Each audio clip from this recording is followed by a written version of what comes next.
turut tergugat adalah Kapolri yang menahan, karena kepolisian menahan saudara NM, juga persetujuan kejaksaan. Makanya siapa sih menanggung biaya nanti yang 100 M ya, dan kerugian. Jadi ya kami harapkan ya nanti Kapolri yang ganti 50 M, jaksa agung 50 M. Karena yang menahan mereka, kami coba LP aja kok. LP, data-data kami ada, diserahkan kepada polisi, polisinya memutuskan menetapkan sebagai tersangka. Siapa yang nahan ya polisi. Izin setelah perpanjangan, izin siapa? Izin kejaksaan. Ya silahkan, nanti jaksa agung menanggung 50 M, Kapolri menanggung 50 M. Kalau turut tergugat itu pasif, tidak ada kepentingan dan tidak ada kewajiban. Katakan menang, tidak ada kewajiban untuk membayar ataupun tanggung renteng, tidak ada. Tidak ada Bang Murdi? Tidak ada. Oh, jadi yang harus membayar itu sesuai dengan itu ya si Kalau Nikita Mirzani minta 100 miliar asal ada bukti ya. Ada bukti ya? Ya ada bukti ya. Itu yang tergugat satu atau tergugat dua atau para tergugat wajib membayar. Kalau ada bukti. Karena di sini yang namanya keperdataan, kekuatan data. Dan hakim sifatnya pasif. Beda dengan hakim pidana. Hakim pidana aktif. Hakim perdata pasif. Makanya pihak Nikita Mirzani yang menggugat wajib, sekali lagi, wajib mempersiapkan dalil-dalil untuk pembuktian. Harus dalilnya harus kuat Bang? Harus kuat data. Ya? Kalau 100 miliar, dia bisa buktikan ada nilai 100 miliar yang dirugikan oleh tergugat, bukan turut tergugat. Saya atau orang awam, 100 miliar itu imateri atau materi atau harus real gitu Bang? Kalau 100 miliar yang ada dalam ikatan perjanjian, itu lawan prestasi. Tapi kalau pakai materi, itu beda. Di luar konteks uang prestasi, ada dampak ataupun akibat. Itu namanya materi. Tanggapan Dr. Reja Gladys sendiri terhadap gugatan ini apa sih Bang? Gimana? Tanggapan Reja Gladys sendiri terhadap gugatan ini? Enteng-enteng aja, sampai dengan sekarang beliau masih santai melakukan kegiatannya karena beliau merasa bahwa tidak ada seperti itu. Pada hari ini telah mendatangi Pengadilan Negeri Jakarta Selatan terhadap gugatan wan prestasi yang diajukan oleh saudari Nikita Mirzani. Sebagaimana yang teman-teman media tadi ketahui, bahwa sidang akan ditunda sampai dengan tanggal 11 ya, 2 minggu ke depan. Silakan gugat ke pengadilan wan prestasi, kita akan hadiri. Tapi untuk selanjutnya kami juga membatasi untuk itu, karena ini strategi kami untuk menghadapi kalau istilah rekan kami tadi yang digugat itu adalah turut tergugat adalah Kapolri yang menahan, karena kepolisian. Wow, ini gila sih, keren. Gila, bener-bener keren.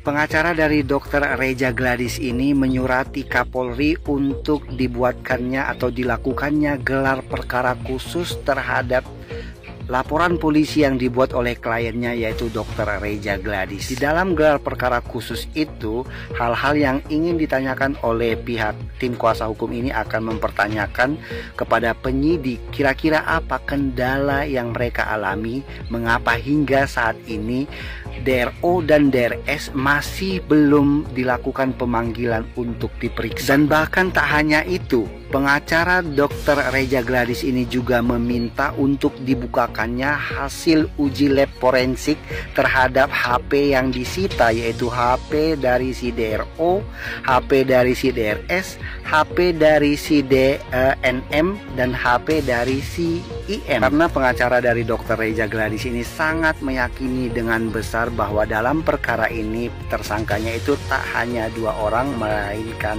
lebih dari 2 orang. Wow. Tessa dan Bu Emma. Mobilnya udah nyampe. Semenit aja, semenit kata saya. Enggak, ya aku udah wawancara dari tadi. Giliran diri lah. Yang pasti kita berharap ini adalah awal yang baik. Ya tunggu 2 minggu karena kan tadi tergugat 1 sama 2-nya kan nggak bisa datang, say. Nah itu ditunggu, tergugat 1-nya kan walaupun kecewa nggak sih Kak? Ya kan? Kak, ini Kak mana sih? Oke, bye. Kecewa nggak? Kak Tessa, pindah sini. Ya, Mak.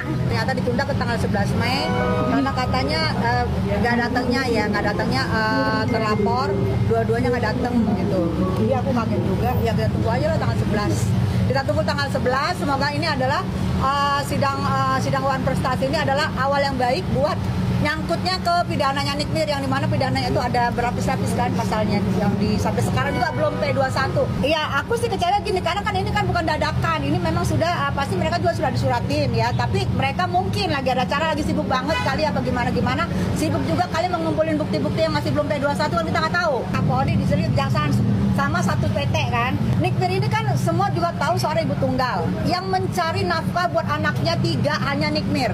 Anaknya 3 belum ada bisa mencari nafkah sendiri. Yang 2 masih kecil, yang 1 juga belum bisa mencari nafkah. Dan tuntutan dari sini nanti ada 100 miliar itu adalah mungkin kerugian yang dirasakan oleh Nikmir. Tapi itu kembali lagi apa itu dikabulin apa enggak itu nanti terserah pengadilan. Karena di sini adalah Nikmir seorang ibu tunggal yang mencari nafkah di rumah itu hanya dia sendiri. Nah itu yang gue rasa yang kerugian selama Nikmir hampir 90 hari ada di tahanan. Gue setuju aja ya, kerugian kan Nikmir seorang artis, mungkin juga 90 hari kan kita nggak tahu kontraknya, ada yang dibatalin atau juga ada yang harusnya siapa sih, oh itu yang seharusnya. Hai Bapak, kok nggak datang sih Pak? Pak, udah lanjut ya. Mau tanya dulu, gua mau bertanya ke Bapak ini kenapa nggak datang ya? Itunya. Ya ampun. Kampung. Kesini Abi, kesini aja. Ganteng lo aslinya. Ganteng lo. Abangku, aku temannya Bang Indra Kaligan juga. Aduh. Iya, sama Indra. Iya, sampaikan. Abang, gua tanya. Siap. Kan hari ini tanggal 28 sidang Wan Prestasi. Iya. Abang yang ganteng kok datang sendiri mana itunya? Apa Bapak? Kode-kode. Oke, ya. Bapak jangan kode. Regina. Iya, ditunggu sama itu. Saya juga ditunggu. Iya, Aku ketua umum. Itu ketua umum. Iya. Ya kan kenapa nggak datang, Bang? Kan dikosakan. Oh, dikosakan sama Abang. Oh, siap ya, siap. Abang. Makasih ya. Abangku. Oh, Bapak Baju Hijau. Bapak Baju Hijau bermasalah juga Baju Hijau ya. Bapak Baju Hijau, mode-mode. Baju hijau sekarang lagi meresahkan saya. Baju hijau lagi meresahkan, si abang mau ngomong sama si baju hijau di kode. Ya udahlah, berarti mungkin Bapak Baju Hijau sering melihat titik-titik dikit kali ya. Tadi si abang itu mungkin udah welcome banget, karena kan ya kami sama-sama dari kampung ya guys, tapi ya udahlah. Karena Baju Hijau hari ini meresahkan, ya udahlah sudahlah. Kasus yang menjerat Nikita Mirzani adalah salah satu kasus yang ternyata banyak praktisi hukum yang melihat bahwa apa yang terjadi bukan sebenarnya kesalahan Nikita Mirzani. Bahkan ada beberapa praktisi hukum berbicara bahwa apa yang sudah dilakukan Nikita Mirzani selama masa tahanan itu harusnya dia udah bebas. Tapi ternyata statement praktisi hukum itu yang sudah belajar kesana kemari tentang hukum dan tentang hukum pidana, hukum perdata, ternyata tidak cukup untuk membuat pihak kepolisian ini melepaskan Nikita Mirzani. Sebenarnya ada apa nih guys?